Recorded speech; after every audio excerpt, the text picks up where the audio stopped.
اللہ تعالیٰ نے قرآن حکیم کے اندر بندہ مومن کی کامیابی اور اس کی فلاح کے لیے جو نصاب بیان فرمایا ہے، ان میں سے ایک اہم بات یہ بیان کی ہے کہ مومنوں کی یہ نشانی ہے کہ والذین ہم عن اللغو معرضون، فرمایا وہ لوگ بے معنی اور فضول چیزوں سے پرہیز کرتے ہیں، لغویات سے، فضولیات سے، بے مقصد کاموں سے اپنے آپ کو بچا کے رکھتے ہیں۔ یہ مومن کی شان ہے۔ ہر جگہ پہ الجھ جانا، ہر بحث کے اندر حصہ لینا، ہر مقام میں کسی نہ کسی شغل کا شکار رہنا، یہ مومن کی شان ہے۔ مومن کو اللہ تعالیٰ نے وقار عطا فرمایا ہوتا ہے، اس کو اللہ تبارک و تعالیٰ نے اعزاز سے نوازا ہوتا ہے، کرامت انسانیت کے ساتھ ساتھ خیر امت کا تاج بھی اللہ نے دیا ہوتا ہے۔ مومن بڑی فضیلت والی باشعور قوم ہے، وہ لغویات، فضولیات، بے مقصد اور بے معنی چیزوں میں الجھ کر اپنی زندگی کو ضائع نہیں کرتے۔ وقت جیسے جیسے گزر رہا ہے، حالات جیسے جیسے بدل رہے ہیں، لہو و لعب کی کثرت ہو رہی ہے، کھیل کود، آنا جانا، گھومنا پھرنا، ان میں ڈھیر سارا وقت مسلمانوں کا ضائع ہوتا ہے۔ اللہ تعالیٰ نے زبردست تخلیقی صلاحیتیں دی ہیں، اللہ تعالیٰ نے شعور کی نعمت دی ہے، کہہ سکتے ہیں، لکھ سکتے ہیں، بول سکتے ہیں، اچھی منصوبہ بندی کر سکتے ہیں، ایک بہترین نظم کے ساتھ بڑی ساری چیزوں کو آگے لے کے جا سکتے ہیں، لیکن الجھے ہوئے ہیں فضول بحثوں میں، الجھے ہوئے ہیں بے معنی اور بے مقصد کاموں میں، لایعنی طرز زندگی میں۔ دیکھیں، محنت بھی اگر با مقصد نہ ہو وہ بھی فائدہ مند نہیں ہوتی، محنت بھی با مقصد ہو، با معنی ہو، جد و جہد بھی کریں تو وہ بھی مقاصد والی ہو۔ آپ غور کیجئے، یہاں سے فرض کر لیں آپ کہ لاہور آپ گاڑی پہ جاتے ہیں تو آپ کا 5,000 کا 10,000 کا پیٹرول لگتا ہے، یا 1,000 2,000 کرایہ لگ جاتا ہے۔ اب ایک شخص کہتا ہے جی میں اس طرح کروں گا کہ پیدل میں نے جانا ہے لاہور اور میں کرایہ بچاؤں گا، تو چلا گیا پیدل، 2,000 اس کا بچ گیا، لیکن اب چونکہ پیدل گیا ہے، پیدل آیا ہے، بیمار ہو گیا ہے، جو ضروری کام اس نے کرنے تھے تھکاوٹ کی وجہ سے وہ نہیں ہو سکے، اور جو اس نے وقت ضائع کیا آنے جانے میں، اس میں کتنا کام ہو سکتا تھا۔ اب اس نے محنت تو کی ہے، لیکن وہ محنت اس نے با مقصد، اچھا ہو سکتا ہے بیمار ہو گیا، خدا نہ خواستہ تو ڈبل پیسے لگ جائیں۔ ہمارے ہاں ملنگ ہوتے ہیں نا، ملنگ اکثر فارغ ہوتے ہیں، کام کوئی، ملنگ ہوتے ہی وہ لوگ ہیں جن کو کام کوئی نہیں ہوتا، تو پیدل جا رہے ہیں داتا صاحب، پیدل جا رہے ہیں وہ حضرت بابا صاحب، تو کہیں نہیں کہا داتا صاحب نے کہ میرے پاس پیدل آنا، داتا صاحب تو خود گھوڑے پہ بیٹھ کے آئے تھے جب اپنے علاقے سے آئے تھے۔ تب یہ کون سا آپ کام کر رہے ہیں جو بے معنی ہے، مبہم ہے، مہمل ہے؟ آپ کون سی ایسی اس میں آپ مجاہدہ بالنفس کر رہے ہیں جس کا کوئی مطلب ہی نہیں ہے؟ یہ تو وہ بات ہوئی کہ کھیت میں دانہ ڈالا نہیں اور ہل چلاتے رہے، اس میں کھاد ڈالتے رہے، اس کو پانی دیتے رہے، لیکن بیج تو ڈالا ہی نہیں۔ جب تک آپ بیج نہیں ڈالیں گے تو کیا حاصل کرنا چاہتے ہیں آپ کھیت سے؟ حصول کیا ہے آپ کا، مقصد کیا ہے؟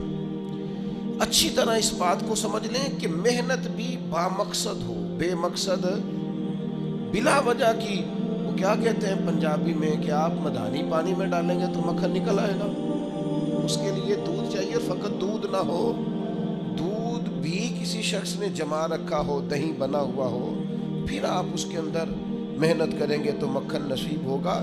بلا وجہ کی مشقتیں کر رہے ہیں، بغیر کسی سبب کے جد وہ جا رہے ہیں 100 کلومیٹر کا 200 کلومیٹر کا سفر کر کے، مقصد کیا ہے؟ 2 تصویریں لینی ہے، مقصد حیات ہے میرے بھائی۔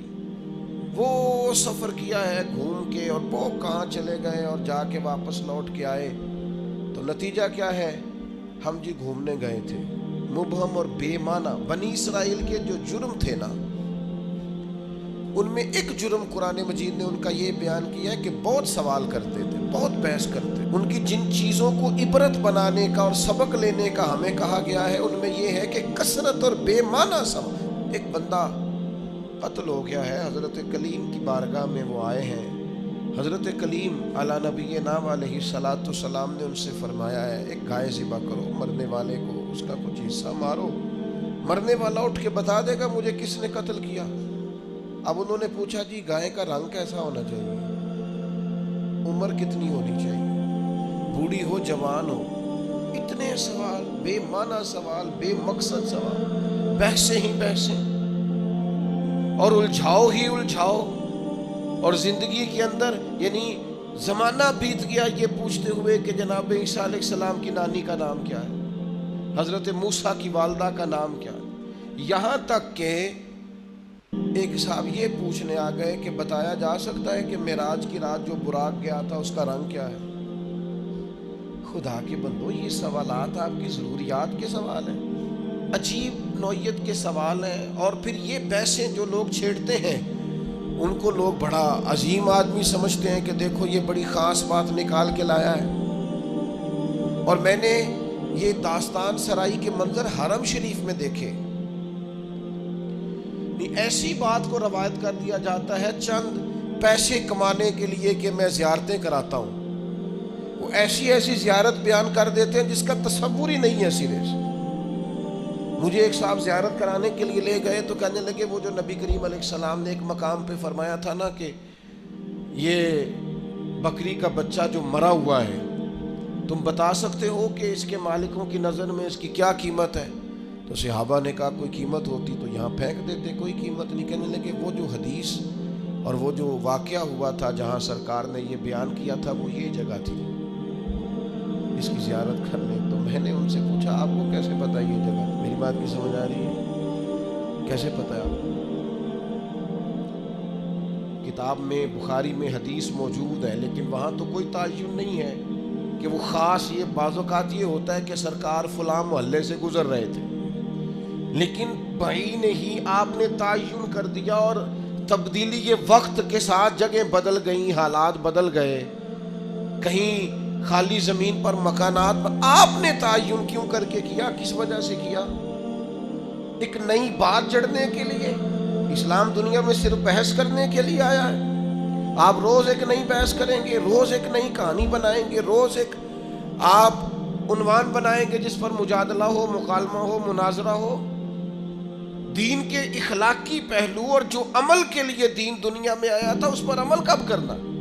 فضول قسم کی ابحاث میں وقت ضائع ہوتا ہے اور ہم بڑے مزہ لے لے کے، لطف لے لے کے ان چیزوں کو سنتے ہیں، غور کرتے ہیں۔ عزیز بھائی سنو اللہ کے حبیب نے کیا فرمایا۔ حضور فرمانے لگے خوبصورت مسلمان وہ ہے جو بے مقصد باتوں کو چھوڑ دے، لا یعنی اور بے مقصد چیزوں کو چھوڑ دے، با مقصد معنی خیز جو اس کی ضرورت کا کام ہے وہ ضرورت کی حد تک اپنے آپ کو وقف رکھے۔ اور پھر دوسرا، ہم ایک اور کام کے اندر بہت زیادہ شوق رکھتے ہیں، میری ذمہ داری جو ہے میں وہ کام ٹھیک نہیں کرتا لیکن مجھے دوسرے کے کام میں مداخلت کرنے کا بڑا شوق ہے، بجائے اس کے کہ میں اپنا خیال رکھوں کہ جو اللہ تعالیٰ نے میرے اوپر ذمہ داری ڈالی ہے وہ میں کس طرح سے سر انجام دے رہا ہوں، میں دوسروں کا خیال رکھتا ہوں۔ ہمارے استاد صاحب مختلف اساتذہ کی میٹنگ کرتے تو ایک جملہ ان کا مجھے بڑا یاد رہ گیا، وہ کہنے لگے مہربانی کیجیے گا اپنی اپنی کلاس کا خیال رکھیے گا، دوسروں کی کلاسوں کا خیال وہ ان کی ذمہ داری ہے، ان کی ثواب دید ہے جو استاد اس کلاس کو پڑھاتے ہیں۔ اپنی ذمہ داری، اپنی ڈیوٹی۔ میں آپ سے عرض کرتا ہوں اگر ہمارے ہاں مزاج مداخلت کا نہ ہوتا، ہمارے ہاں اپنی ڈیوٹیاں اپنے حساب میں اپنے دائرہ کار میں رہ کے کرنے کا مزاج ہوتا، بہت سارے کام صحیح ہو رہے ہوتے۔ لیکن جہاں ہر شخص کو اجازت ہے وہ ہر کام کرتا ہے۔ آپ بیمار ہو جائیں، لوگ تیمارداری کرنے آئیں گے، جتنے لوگ پتہ لینے آئیں گے سارے ایک ایک نسخہ بھی بتا کے جائیں گے، یہ کھا لیں اس سے مجھے فائدہ ہوا تھا۔ حالانکہ آپ کسی اسپیشلسٹ ڈاکٹر کے پاس جاتے ہیں آپ کہتے ہیں میں بیمار ہوں، تو وہ پہلے آپ کا بلڈ پریشر دیکھتا ہے، پھر ایک کونے میں وہ لکھتا ہے کہ آپ کو شوگر تو نہیں، پھر آپ کا وزن پوچھتا ہے، عمر پوچھتا ہے۔ اس تقاضے کی روشنی میں ان ساری چیزوں کو دیکھ کر نسخہ تیار کرتا ہے، لیکن وہ جو آپ کے لیے چاروں مغز بنا کے لایا اس نے کچھ بھی نہیں پوچھا کہ بھئی آپ کو شوگر تو نہیں، بلڈ پریشر تو نہیں، یہ والا مرض تو نہیں، لے آیا ہے۔ چونکہ ہر بندے کو حکیم بننے کا شوق ہے، اسی طرح ہر آدمی کو دینی مسئلہ بیان کرنے کا شوق ہے۔ اس نے کوئی 4 کتابیں بھی نہیں پڑھی، وہ ضروریات سے بھی آگاہ نہیں، اسے نہیں پتا کہ دین کے مختلف پہلوؤں کا عنوان کیا ہے۔ کسی استاد کے پاس وہ نہیں بیٹھا، 4 باتیں کہیں سے سن لی ہیں اور 4 چیزیں کہیں سے اس نے دیکھ لی ہیں تو وہ بہت بڑا جناب دائی بن کے وہ کام کر رہا ہے۔ تو اپنا کام جو ہے اس کو صحیح کر کے اگر کیا جائے، اگر ٹھیک کر کے کیا جائے اپنے دائرہ کار کے اندر، آپ یقین کریں بندے کو مزہ آتا ہے کام کرنے۔ حضرت معاویہ بن خدیج رضی اللہ تعالیٰ عنہ ایک صحابی ہیں، وہ کہتے ہیں سیدنا عمر فاروق رضی اللہ تعالیٰ عنہ نے اپنے زبانہ مبارکہ میں مجھے ایک مہم کے لیے بھیجا تھا، تو وہ ماحول کچھ اس طرح کا بنا ہوا تھا کہ شدید انتظار تھا کہ بنا کیا۔ تو آج کل کا تو دور تھا نہیں کہ فوراً آپ کسی چیز کو لائیو دیکھ لیں یا واٹس ایپ پہ فوراً آپ کو میسج کر کے دور سے آنا ہے اور آ کر ہی کسی نے پیغام دینا۔ تو ابن خدیج رضی اللہ تعالیٰ عنہ کا بڑا انتظار تھا جناب عمر کو۔ فرماتے میں دوپہر کے وقت خبر لے کے مدینہ طیبہ میں آیا، چلچلاتی دھوپ تھی، گرمی کا موسم تھا اور رواج بھی تھا دوپہر کا کھانا کھا کے لوگ آرام کرتے۔ بعد ظہر میں پہنچا، اکثر دروازوں کے کیواڑ میں نے بند دیکھے، تو میں نے کہا کہ عصر کے بعد جناب عمر کو پیغام دوں گا کہ اللہ نے فتح دے دی۔ فرماتے ہیں کہ بعد عصر میری ملاقات ہوئی تو جناب عمر تو نماز کا سلام پھیرتے ہی پوچھنے لگے، او یار اللہ تیرا بھلا کرے، میں تو تھک گیا تیرا انتظار کر کر، کیا نتیجہ نکلا؟ اللہ نے کامیابی دی؟ تو فرماتے ہیں میں نے فوراً کہا حضور اللہ کا شکر ہے، اللہ نے اپنے فضل سے مسلمانوں کو کامیابی دی۔ حضرت عمر کہنے لگے کہ جو رستہ ہے وہی مجھے معلوم ہے اور جنگ کا دورانیہ بھی معلوم ہے، تو آپ دیر سے کیوں آئے؟ میں بے چین تھا۔ حضرت معاویہ بن خدیج رضی اللہ تعالیٰ عنہ عرض کرنے لگے حضور میں تو آ گیا تھا ظہر کے بعد، لیکن اس خیال سے کہ آپ سو رہے ہوں گے، اس خیال سے کہ آپ آرام فرما ہوں گے، میں نہیں آیا کہ عصر کے بعد مسجد میں ملاقات ہوگی تو میں بتا دوں گا۔ تو یہ جناب عمر کا طرز ہے، یہ وہ لوگ ہیں جن کا وجود اس طرح کا تھا کہ ہر چیز میں ٹھہراؤ تھا۔ حضرت عمر فرمانے لگے سویا کرتا تھا میں، لیکن امیر المومنین بننے سے پہلے تم دوپہر کی بات کرتے ہو، میں تو احساس ذمہ داری کے بوجھ میں اتنا دبا ہوں کہ رات کو بھی جی بھر کے نہیں سو پاتا۔ میں سمجھتا ہوں میری ڈیوٹیاں ہیں، مجھے ڈیوٹیاں کرنی چاہیے، اپنی ذمہ داری کو مجھے صحیح طریقے سے سر انجام دینا چاہیے، مجھے اپنا کام وقت پر کرنا چاہیے۔ تو ہم کیا کرتے ہیں؟ لغویات میں وقت ضائع کرتے ہیں، بے معنی بے مقصد مبہم کاموں میں۔ ہماری ضرورت کے کام پڑے ہوئے ہیں، گھر والے آوازیں دے رہے ہیں، یہ کام کرانے والا ہے، یہ ڈیوٹی کرنے والی ہے۔ ہم جس جگہ جس ادارے کے کسی جگہ ملازم ہیں، ڈیوٹی کرتے ہیں، وہاں چیزیں منہ چڑھا رہی ہیں کہ یہ کام ابھی ہونے والا ہے، یہ ہونے والا ہے، لیکن ہمیں باقی ساری دنیا کا پتہ ہے، باقی سارے معاملات کا ہمیں پتہ ہے۔ ہم نے اپنی ڈیوٹی صحیح کرنی۔ حضرت سعد بن ابی وقاص رضی اللہ تعالیٰ عنہ کو جناب عمر نے بلا کے کہا میرا دل کرتا ہے آپ ایک صوبے کے گورنر بن جائیں۔ تو حضرت سعد بن ابی وقاص کہنے لگے حضور کوئی میدان والا کام بتائیں، کوئی تلوار والا کام بتائیں، مجھے وہ کام بتائیں کہ میں دشمن کے مقابلے میں ڈٹ جاؤں اور میں کسی غزوے میں نکلوں، جہاد پہ نکلوں اور میں فوج کی سپہ سالاری کروں۔ یہ بیٹھ کر کام کرنا اور حکومت کرنا یہ میرے بس کی بات نہیں، ہم تو گھوڑوں پہ رہنے والے لوگ ہیں۔ شہاب الدین محمد غوری، اللہ نے اس شخص کا وجود پاکستان کو عطا کیا۔ کسی نے ان سے کہا غوری صاحب ملاقات کرنی ہو تو کہاں ملیں گے؟ فرمانے لگے ہم نے کہاں ملنا، ہم تو گھوڑوں کی پشت پہ ہوتے ہیں، اگر کبھی گھوڑے کی پشت پہ ملنا ہوا تو ملاقات کر لینا۔ زندگی ایک سفر ہے، ہم اپنی ڈیوٹی کر رہے ہیں، ہم کسی اور کام میں الجھنا نہیں چاہتے.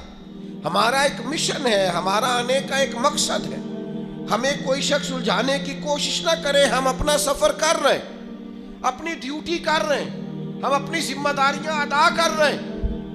ہم ڈیوٹیاں ہی نہیں کرتے، کوئی مقصد ہی نہیں ہے، کوئی کرنے کو کام ہی نہیں ہے.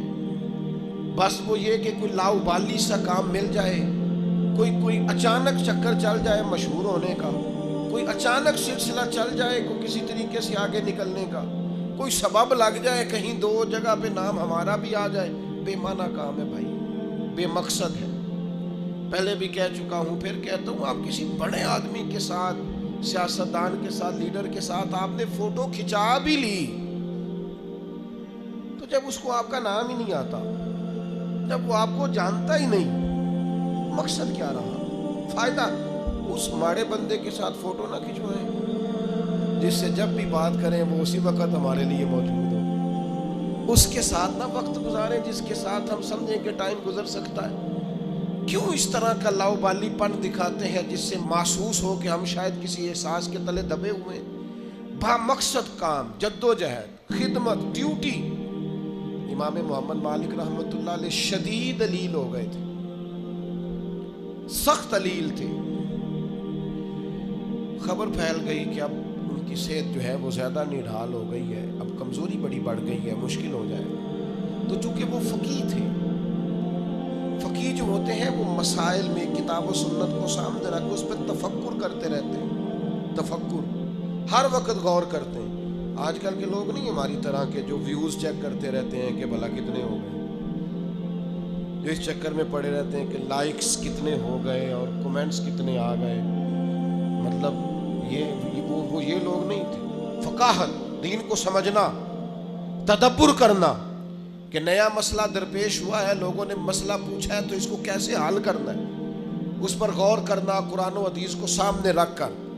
اور وہ فرمایا کرتے تھے کہ میں نے جب بھی کوئی آیت پڑھی ہے نا، پہلے بھی پڑھی ہوئی تھی، دوبارہ پڑھی ہے تو ایک نیا معنی ہی اللہ نے مجھے عطا فرمایا، ایک نیا سبق ملا ہے، اس سے ایک نئی چیز میں نے.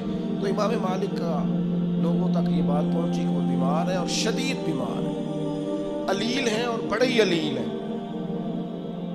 ان کے ایک شاگرد تھے پرانے، وہ دور سے تیمارداری کرنے آئے. کہتے ہیں جب مجھے اجازت دی گئی ان کے اہل خانہ کی طرف سے، ان کے کمرے میں پہنچایا گیا تو امام صاحب بے ہوش تھے، تیز بخار تھا. میں نے جا کے سلام لی، دو چار باتیں کی تو امام صاحب بیدار ہوئے. تیز بخار تھا، ہاتھ اٹھاتے تھے تو ہاتھ کانپتا تھا اور نکاہت تھی. اور گھر والے مجھے ان کے بچے، ان کے پوتے بتا رہے تھے کہ کئی دنوں سے کھانا پینا حضرت نے بہت کم کر دیا. لیکن فرماتے ہیں اسی وقت ہی آنکھیں کھول کے کہنے لگے، یار شکر ہے اللہ کہ تم آئے ہو. میں ڈھونڈ رہا تھا کہ کوئی عالم دین مل جائے، ایک فقہی جزئیے میں الجھ گیا ہوں.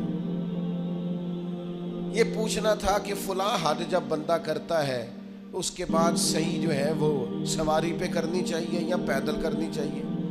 سواری پہ افضل ہے کہ میں اس مسئلے میں الجھا ہوا ہوں، ذرا تھوڑا آنا، یہ دلائل ہیں، یہ دلائل ہیں، یہ فلاں نے لکھا ہے، یہ فلاں نے لکھا ہے، ذرا استنباط کاری سے مسئلہ کیا ہے. شاگرد بڑے نکمے ہوتے ہیں کئی، ذرا تھوڑا سا جان چھڑاتا ہوں کہ کسی طریقے سے. یہ کیا لوگ ہیں کہ آخری ہجکیاں چل رہی ہیں اور ابھی امت کو مسائل نکال کے دے رہے ہیں. فرماتے ہیں میں دلیلیں دینے لگا تو امام صاحب میری دلیلیں توڑنے لگے، کہنے لگے نہیں تیری بات تو ٹھیک ہے پر فلاں جگہ یہ بھی تو لکھا ہے نا. میں نے پھر دلیل دی کہ وہ تو ٹھیک ہے پر فرمایا امام کا اس پر یہ قول بھی تو موجود ہے. فرماتے ہیں کتنی دیر علمی گفتگو ہوتی رہی، پھر وہ تھک گئے اور لیٹ گئے. تو میں نے کہا آپ آرام کریں، مجھے اجازت دیں. کہتے ہیں ابھی میں ان کی گلی کے کونے پہ آیا تھا کہ ان کے بیٹے کے رونے کی آواز آئی اور میں دوڑ کر پلٹ کر آیا تو اس نے کہا قربان جاؤں اس شخص پر جس کی ساری زندگی قرآن و حدیث میں غور کرتے گزر گئی. یہ دیکھو آخری ہجکی بھی لی ہے تو رسول اللہ کا دین سمجھتے ہوئے لی. آپ گئے ہیں تو امام صاحب کا لے سجنا اسا توڑ نبھائی، ایسی جان بھی دتی تے رات تیرے، آخری دم تک دین پر غور، کتاب و سنت سے رشتہ. مشن والے لوگوں نے کام کیا. حضرت عمر کو شہید کیا گیا تھا خنجر کے ساتھ. اور وہ زہر میں بجھایا کرتے تھے خنجر. کتنے کتنے ہفتے زہر کے اندر خنجر وہ پورے طور پر چھری کو لگ جاتا تھا. اس کا وجہ یہ لکھی ہے کتابوں میں کہ وہ خنجر جب مارتے تھے نا زہر میں بھگو رکھا ہوتا تھا بڑا بڑا عرصہ. تو اگر وہ خنجر کے زخم سے بندہ بچ بھی جاتا تھا تو اندر زہر اتر جاتا تھا جو خنجر کے ساتھ لگا ہوتا, اس سے بچ نہیں پاتا تھا. تو شدید زخمی ہیں جناب فاروق اعظم, خون بہہ گیا اور طبیعت اتنی تکلیف میں ہے کہ آزمائش میں ہے جناب عمر فاروق. قریب سے ایک شخص گزرا حضرت عمر کے, تو اس کی شلوار جو تھی وہ ٹخنوں سے نیچی تھی. کمزوری ہے, نکاہت ہے اور آخری وقت ہے, زخم لگ گیا ہے. صحیح بخاری میں یہ حدیث موجود ہے. جیسے ہی وہ حضرت عمر کے پاس سے گزرا, حضرت عمر فرمانے لگے یار یہ ٹخنوں سے اونچی کر لو, یہی میرے نبی کا حکم ہے, اس کو ذرا اونچا کر لو ٹخنوں سے, یہ حضور کا طریقہ ہے. آخری وقت تک, آخر تک مشن پر کام. ہمارا کیا حال ہے؟ وہی فضولیات, وہی بے مقصد باتیں, یہ ایسی ویڈیوز جو ویسے ہی مطلب سنجیدہ آدمی کو نہیں دیکھنی چاہیے وہ بھی دیکھی جا رہی ہیں. ایسی چیزیں جو اگر ہم چھوڑ دیں نا, کچھ لوگوں کو صرف ہم چھوڑ دیں ویسے ٹھیک ہو جائیں, لیکن ہمارا مزاج ہی بڑا عجیب و غریب بن گیا. ہر فضول کام میں, ہر فضول بحث کے اندر ہم الجھے بیٹھے ہیں. ہر جگہ ہم نے الجھاؤ پیدا کیا ہوا ہے. ہر شخص جو ہے وہ بات تھوڑے دن پہلے مجھے ایک صاحب نے روکا دیا, میں لاہور میں کسی محفل میں تھا, کہا فلاں صحابی کے بارے میں فلاں آدمی نے یہ کہا ہے. تو میں نے کہا اس کی تو اوقات ہی نہیں بنتی, وہ صحابہ کا نام لے, یہ میرے رسول اللہ کے صحابہ ہیں, اس کی حیثیت ہے وہ حضور کے صحابہ کو ڈسکس کرے. ساری امت کے اولیاء, صوفیاء, محدثین, مفسرین, سارا علم, ساری فقاہت, ساری سمجھ, اپنی ساری خدمت دین اور پھر اپنی ساری عبادتیں, ریاضتیں, تقوی, پرہیزگاریاں کٹھی کر لیں تو کسی صحابی کے قدموں کی خاک تک نہیں پہنچ سکتے. یہ کہ تو بات کرے گا صحابہ پہ اپنی حیثیت کے مطابق, اور پھر ہم کو اتنے فارغ ہیں کہ تیرا جواب دیتے پھریں. میں ایسے لوگوں کو قابل جواب نہیں سمجھتا, قابل رحم سمجھتا ہوں. قابل رحم لوگ ہیں آپ اب اس حیثیت سے بات کریں گے. آپ کو یہ زیب نہیں دیتا, اور نہ ہمارے پاس اتنا فضول وقت ہے کہ اس کی بات دیکھیں, اس کی بات دیکھیں. بڑے کام ہیں کرنے والے, بڑی ذمہ داریاں ہیں, بڑی ڈیوٹیاں ہیں, بڑی ساری جو ہے وہ خیال کرنا ہے ہم نے زندگی میں. تو اس لیے اپنی زندگی کو لغویات سے, فضولیات سے, غیر ضروری باتوں سے اپنے کام کو بچائیں اور وہ والا کام کریں. حضرت امام مسلم رحمۃ اللہ علیہ نے مسلم شریف لکھی ہے, تو اس طرح نہیں لکھی جس طرح آج کل لوگ کتابیں لکھ کے مصنف بنتے ہیں کہ لائبریری میں بیٹھے تو بہت ساری کتابیں ان کے پاس پڑھی ہیں, تو ایک نیا مقالہ وہ تیار کرنا چاہتے تھے, مختلف دلائل اکٹھے کیے تو ایک نیا عنوان. اس طرح نہیں لکھی.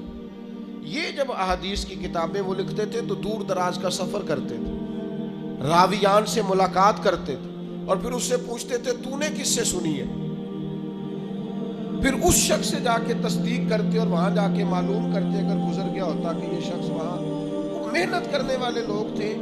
تو ایک وقت امام مسلم رحمۃ اللہ علیہ پہ وہ بھی آیا تھا کہ امام صاحب نے سالن اور روٹی کھانی چھوڑ دی تھی, صرف کھجور کھاتے تھے. وہ فرماتے تھے سالن روٹی جب کھاتا ہوں تو کتاب سے نظر ہٹتی ہے, لقمہ توڑنا پڑتا ہے اور سالن سے لگانا پڑتا ہے, تو میرے پاس ٹائم کم ہے, میں نے محبوب کی حدیثیں جمع کر کے امت کو دینی ہے, لہذا کھجور منہ میں رکھ لیتا ہوں, چباتا رہتا ہوں اور رسول اللہ کی حدیث پڑھاتا رہتا ہوں. اتنا ٹائم نہیں ہے, اتنا وقت نہیں ہے, اتنا ٹائم نہیں. میں نے اپنی زندگی میں وہ اساتذہ دیکھے ہیں اپنی زندگی میں جنہیں دین پڑھانے کا اتنا شوق تھا کہ طالب علم آیا ہے, اس نے کہا جی میرا پڑھنے کا شوق ہے پر میں مزدور ہوں, کام کرتا ہوں, تو میں پڑھنا بھی چاہتا ہوں, تو کس وقت آ جاؤں؟ تو استاد صاحب فرمانے لگے جڑے ویلے تو آ جائے گا میں تینوں اس ویلے ہی پڑھا داں گا. ایک میں نے شاگرد ایسا بھی دیکھا جس نے کہا جی مجھے منڈی جانا ہوتا ہے صبح صبح اور فجر کے بعد میں چلا جاتا ہوں, تو انہوں نے کہا فجر سے 1 گھنٹہ پہلے آ جانا, تیری وجہ سے اٹھ کے میں تہجد کے نفل بھی پڑھ لیا کروں. وہ کہتا ہے 3 سال استاد صاحب تہجد کے وقت بھی پڑھاتے رہے، مشن تھا نا، کوئی کام کرنا تھا نا، لیکن جن لوگوں کے ذمہ کام ہی کوئی نہیں، ڈیوٹی کوئی نہیں، کوئی احساس ذمہ داری نہیں، کوئی کچھ نہیں کرتے، وہ تو کیا ان سے کلام کیا جائے، کیا ان کو سمجھایا جائے؟ وہ وقت ضائع کرتے ہیں، اپنا بھی کرتے ہیں، دوسروں کا بھی۔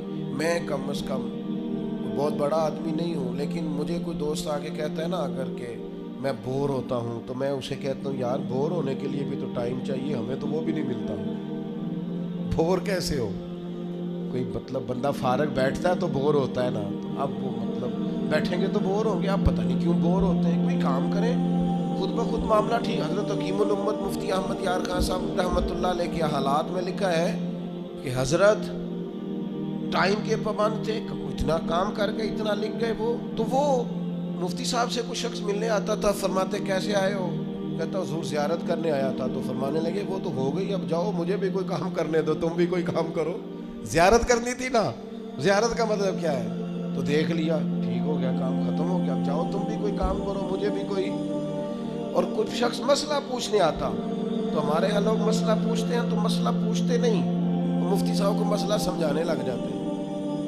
دیکھو نا جی پھر انج بھی تو ہوتا ہے نا، اب دیکھو نا جی بیوی نے غصہ بھی تو دلایا تھا نا، اب دیکھو نا جی وہ میری اماں کے بارے میں بات کرے تو اب میں طلاق نہ دوں، تو پھر اس نے مجھے کہا جے پیو دا ہے تو دے مینوں طلاق، تو اب دیکھو نا اتنا غصہ بندے کو آ جائے، تو ہم کہتے ہیں مسئلہ پوچھیں، اب مسئلہ سمجھائیں تو نا، تو سمجھا رہے ہیں، تو وہ کیا کرتے ہیں، وہ کہتے ہیں یار تو نا مجھے تفصیل نہ بتا، مجھ سے پوچھنے کیا آیا، وہ لفظ بول، جملہ وہ میں نے کام بڑا کرنا۔ قرآن مجید کے ایک پارے کی ایک جلد لکھی، تفسیر کی انہوں نے، اور صدیاں بیتنے کو ہیں، ان کی تفسیر لاجواب ہے۔ کام کیا زندگی میں، جو کام کرے گا وہ ادھر ادھر الجھے گا، کوئی اس نے تو ڈیوٹی کرنی ہے۔ مبہم اور فضول باتیں، جس کو ہم نے استاد مان لیا ہے، جسے ہم نے بزرگ مان لیا ہے، پھر اس سے سوال بھی پوچھو تو کوئی معیار کا سوال پوچھو۔ جسے ہم نے اتنا بڑا مقام دیا ہے کہ ہمارا شیخ ہے، اس کے ساتھ کلام بھی کرو تو غیر معیاری تو نہ کرو، اس کے ساتھ تمہاری گفتگو بھی ہو تو اس کا بھی سٹیٹس ہو، اس کا بھی کوئی انداز ہو، اس کا بھی کوئی لہجہ ہو۔ صحابہ جب رسول پاک سے بات کرتے تھے تو ان کے جملے دھلے ہوئے، ان کے لہجے خوشبو والے، ان کے مزاجوں کا ٹھہراؤ، ان کی طبیعت کا حسن، بات کرتے تھے رنگ بدل دیتے تھے بات کا۔ دیکھیے نا حضرت انس نے، لوگوں بھی سوال پوچھتے ہیں، حضرت انس نے آ کے سوال پوچھا ہے، سب لوگ پوچھتے ہیں قیامت میں کیا ہوگا، قبر میں کیا ہوگا، دروازے بند ہوں گے، سب لوگ قیامت کے بارے۔ حضرت انس کا سوال دیکھو، سوال کا حسن دیکھو، اس حسن میں تڑپ دیکھو، تڑپ میں ذوق دیکھو، اور اس ذوق پر پھر جو نتیجہ نکلا ہے، ساری امت فیض یاب ہوئی۔ قبر میں گھٹن ہے، اس پر بھی سوال پوچھا جا سکتا ہے، پل صراط پہ تکلیف ہے، بات پوچھی جا سکتی ہے، قیامت میں اللہ کے حضور کھڑے ہونے ہے، وہ جو خوف ہے پوچھا جا سکتا ہے۔ حضرت انس کے لہجے میں جو غلامانہ فکر ہے، اس فکر میں جو تازگی ہے، وہ کیسی نرالی ہے۔ حضرت انس بن مالک کہنے لگے حضور قیامت والے دن اگر آپ کو ڈھونڈنا ہوا تو بھلا میں کہاں ڈھونڈوں؟ میں مطلب آپ کو میں نے ملنا ہوا نا میدان حشر میں، بھئی یہ تو حضور نے کہیں بتایا ہی نہیں تھا کہ ذرا مجھے ڈھونڈ لینا جلدی کر کے، کہیں بھی بیان ہی نہیں کیا۔ حضور آپ کو ڈھونڈنا ہو، یہ ترمذی میں موجود، حضور میں بھلا کہاں تلاش کروں؟ تو محبوب کریم مسکرائے۔ قیامت کے سوالات میں خوف ہے، ڈر ہے، اور اچھی بات، لیکن یہاں اس خوف میں بھی حسن پیدا ہو گیا۔ حضور فرمانے لگے پل صراط پہ امت گزر رہی ہوگی، میں دعائیں کر رہا ہوں گا، تو حضرت انس کہنے لگے حضور نہ ملاقات ہوئی تو؟ فرمایا حوض کوثر پہ امت آئے گی، میں جام بھر بھر کے پلا رہا ہوں گا۔ یا رسول اللہ وہاں ملاقات نہ ہوئی؟ فرمایا میزان عدل پہ اعمال تل رہے ہوں گے، میں غلاموں کے لیے دعا مانگ رہا ہوں گا۔ اب یہ بھی ایک سوال ہے، لیکن معیار ہے، سوال کا معیار ہے، معیار۔ بوڑھے بابا جی آئے ہیں، آ کے حضور سے پوچھتے ہیں یا رسول اللہ قیامت میں حساب کس نے لینا ہے؟ اللہ تعالیٰ نے۔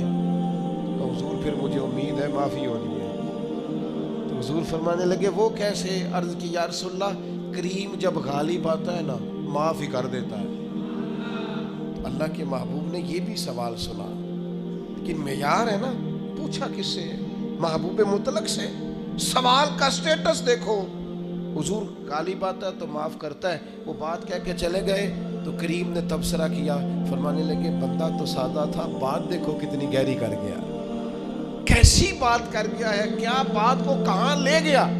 تو اب مسلمان معیاری ہے، مسلمان کا وقار ہے، مسلمان کی ایک شان ہے، اس کا دیکھیں نا، باتیں ہی ہوتی ہیں نا۔ تو کسی نے کہا تھا بات گرچہ بے سلیقہ ہو کلیم، پر بات کرنے کو سلیقہ چاہیے۔ بے سلیقے کی بھی بات ہو تو ذرا سلیقے سے کرو۔ سوال ہی پوچھا تھا نا حضرت عباس سے کسی نے کہ آپ بڑے ہیں کہ نبی پاک؟ آپ مجھے سچ بتائیں، آپ کو سمجھ آ گئی ہے نا وہ کیا پوچھنا چاہتا؟ عمر ہی پوچھ رہا ہے نا، حضرت عباس چچا ہے، یا عباس آپ بڑے ہیں کہ حضور بڑے ہیں؟ سادی سی بات ہے، عمر پوچھی ہے تو عمر بتا دیتے۔ تو حضرت عباس نے اس بات کو عمر بتانے کو بھی اتنا سلیقہ دیا کہ مسلمان کا حضور کے بارے میں گفتگو کا معیار کیا ہونا چاہیے۔ کہنے لگے بڑے تو حضور ہی ہیں، پیدا پہلے میں ہوا تھا۔ حالانکہ جو سوال پوچھا تھا وہ بالکل سادہ تھا، عام فہم تھا کہ آپ عمر میں بڑے ہیں، یا حضور عمر پوچھی تھی۔ لیکن بات گرچہ بے سلیقہ ہو کلیم، بات کرنے کو سلیقہ چاہیے۔ سلیقہ مسلمان کا معیار ہے، وہ مبہم بات نہیں کرتا، غیر معیاری بات نہیں کرتا، اس کی بات معیاری ہوتی ہے، اس کا کام کرنا معیاری ہوتا ہے، اس کا انداز بے مقصد نہیں ہوتا، وہ با مقصد سا، جچا تلا سا، وہ رسیلا سا، سجیلا سا، اس کا اٹھنا بیٹھنا، اس کا طرز زندگی معیاری سا۔ میں طالب علموں سے اکثر ایک بات کہتا ہوں اپنے لہجے میں کہتا ہوں شدید بھوک بھی لگی ہو نا تو کھانا اس طرح نہیں کھانا کہ لگے شدید بھوک لگی ہو، یعنی یہ نہ ہو کہ تمہارے کپڑے سارے کھانے سے بھر گئے، ایسے لگے کہ سالن سے اس نے غسل کر لیا۔ بھوک لگی ہے ٹھیک ہے، لیکن یہ کہ اس میں بھی ٹھہراؤ ہو، متانت ہو، سنجیدگی ہو۔ کوئی شخص یہ تو کہے، ادھر دیکھو، یہ تو کہے اسے بھوک لگی ہے، یہ کبھی نہ کہے کہ بھوکا ہے۔ بھوک لگنا اور ہے، بھوکا ہونا اور ہے۔ بھوک لگ جاتی ہے، بھوک کا علاج ہوتا ہے، بھوکے کا علاج نہیں ہوتا۔ اس لیے بھوک لگنا عیب نہیں، پر بھوکا ہونا اللہ معاف کرے یہ تو یاد رکھیں آپ کا معیار ہے۔ آپ کھانا بھی کھائیں تو ذرا معیار کے ساتھ۔ حالات تھوڑے خراب ہو گئے، ماحول ذرا اور طرح کا ہو گیا ابا جی کے انتقال کے بعد، تو میری والدہ مجھ سے کہنے لگی اور ہمارے بہن بھائیوں سے کہ کوئی پوچھے نا آج کی پکایا سی، کہنا بڑا اللہ کا شکر، اعلیٰ کھانا کھایا۔ کئی دفعہ رات کو وہ رات کی روٹیوں کو تھوڑا پانی لگا کے صبح گرم کر دیتی، کہتی نرم ہو گئی۔ کئی دفعہ وہ یوں کرتی کہ رات کی دال میں تھوڑا پانی ڈال کے اور پتلا کر دیتی، لیکن فرماتی بیٹا یہ غریبی کسی کو نہیں، وہ ان اپنا لہجہ تھا، وہ کہا کرتی تھی کہ دے کے تو انہوں کسے بھی نہیں جانا، لیکن مفت کی ہمدردیوں کی ضرورت، بلا وجہ مظلوم بننے کی کیا ضرورت۔ آپ خودداری میں رہیں، عزت نفس میں رہیں، آپ بلند لوگ ہیں، آپ اونچی بات کریں جب بھی کریں۔ ہم اپنے بچوں کو مظلومیت کبھی نہ سکھائیں، انہیں خودداری سکھائیں، یہ رو کے اپنا حق نہ مانگیں، یہ اپنے ہاتھ کو کھڑا کر کے اور سٹینڈ لے کے اپنا حق مانگیں۔ اس لیے کہ مسلمان لغویات والا نہیں ہوتا، فضولیات والا نہیں ہوتا، وہ معیاری ہوتا ہے۔ آج سے اپنی زندگی کا ایک معیار بنائے۔ ایک وہ کسی نے کہا تھا کہ دشمنی بھی کسی سے کرو نا تو کسی معیاری آدمی سے کرو، کبھی بھی دشمن بھی غیر معیاری نہیں ہونا چاہیے۔ بہت سارے لوگ کہتے ہیں نا یہ فلانا بندہ آپ کی، تو بھائی سٹیٹس نہیں ہے دشمنی۔ وہ کسی نے کہا تھا کہ شکست کھائے تو نہ اس پر بھی اسے حیرانی ہو، دعا کرو کہ دشمن بھی خاندانی ہو، دشمن بھی تھوڑا سا نا خاندانی قسم کا ہو، ایسا نہ ہو کہ جو سطحی ہو اور کمینگی پہ اتر آئے۔ آپ کا سٹیٹس ہو، آپ کا ایک معیار ہو، آپ کے اندر ایک انداز ہو ایسا کہ جس انداز کے اندر خوبصورتی ہو۔ اللہ تعالیٰ سمجھنے کی توفیق دے۔